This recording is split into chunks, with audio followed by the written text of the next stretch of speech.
دغ بنیاد بند زمون اتحاد اور فیصلہ ہو ماں محترم ورونو دا ملک زمون دا مونگ پا دے ملک دا چا غلامان نہیں مونگ دا پرنگی غلامی نہ دا منلے مونگ دا امریکی غلامی نہ دا منلے مونگ دا گوڑا گیانو غلامی ہم قبل اولو تا تیار نہیں ہو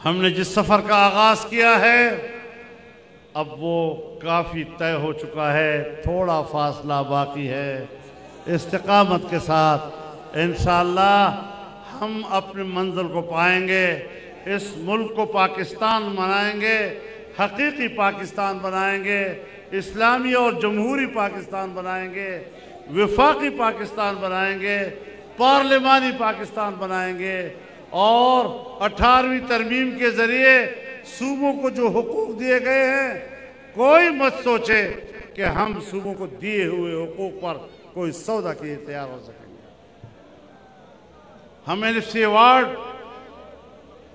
پر کوئی سمجھوتا کرنے کے لیے تیار نہیں ہے